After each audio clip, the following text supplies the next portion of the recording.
Jeder Astronaut darf 1,5 privates Handgepäck mitnehmen. Das Handgepäck wird auf einer Waage gewogen, die bis auf 1,5% genau ist. Auch die Astronauten selbst werden gewogen, ebenfalls mit einer Messungenauigkeit von 1,5%. Wie groß ist die Messungenauigkeit insgesamt, wenn die Crew aus 4 Astronauten besteht?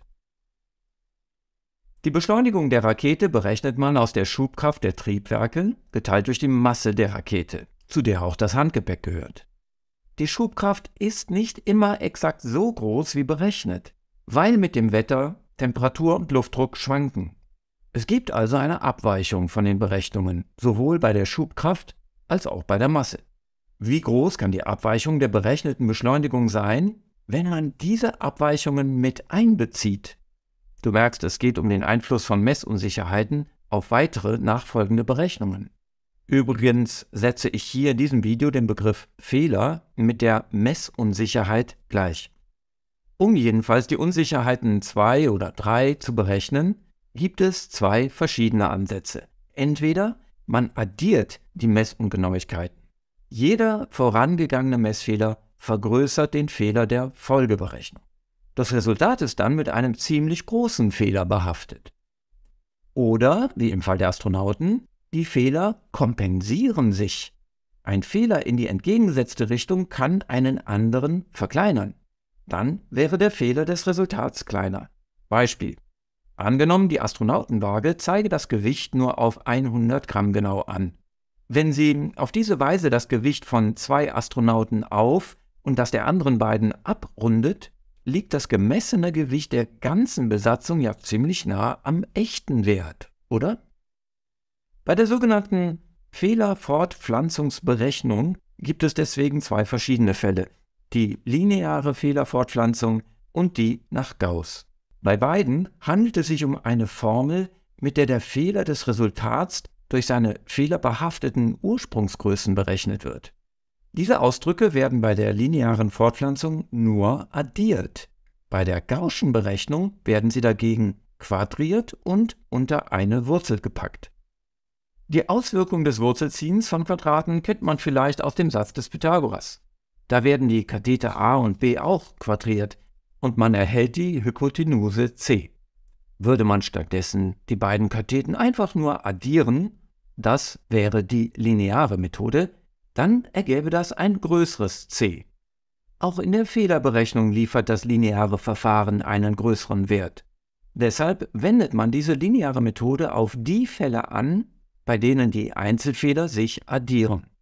Das gilt für die Astronauten oder zum Beispiel bei der Zubereitung von Lebensmitteln. Miraculix, ein französischer Druide, hält das Rezept für den Zaubertrank streng geheim. Bei der Zubereitung ist es äußerst bedeutsam, dass diese geheimen Zutaten nicht von der vorgeschriebenen Dosierung abweichen, weil sonst die Zauberkraft verloren geht. Damals konnte man nicht mikrometergenau abwiegen, und so kam es, dass die Dosis jeder Zutat immer ein wenig vom idealen Wert abwich. Mit jedem zu viel oder zu wenig nahm aber die Wirkung des Zaubertranks ab. Egal ob der Fehler beim Abwiegen nach oben oder nach unten ging, er verringerte die Wirksamkeit des fertigen Tranks. Und nein, er konnte keinen anderen Dosierungsfehler kompensieren. Weil jeder Fehler alles nur verschlimmern kann, wäre das also ein Fall für die lineare Fehlerfortpflanzung. Das ist die Gleichung ohne quadratische Terme.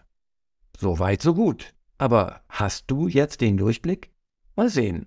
Abschließend eine Quizfrage an dich. Es gab mal eine Kiste, die Herrn Gauß gehörte. C.F. Gauß war ein akademischer Workaholic, der all seine Notizen in dieser Kiste aufbewahrte, auf die er auch gerne saß.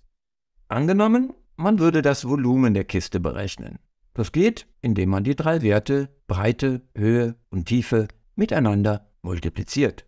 Die Messfehler, die bei der Messung der Längen entstehen, wirken sich auf den Fehler der Volumenberechnung, also auf ΔV, aus. Aber wie? Die Antwort ist nicht so sehr wie beim Zaubertrank. Denn eine zu groß gemessene Breite b könnte eine zu klein gemessene Höhe h kompensieren. Hier führen die einzelnen Vorfehler also nicht zwingend zu einem großen Gesamtfehler ΔV.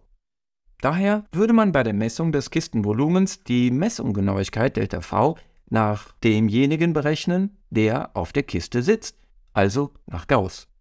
Na, hättest du es gewusst? Wenn ja, dann klick gerne auf den Like-Button. Wenn nicht, dann klick ruhig auf den Daumen nach oben.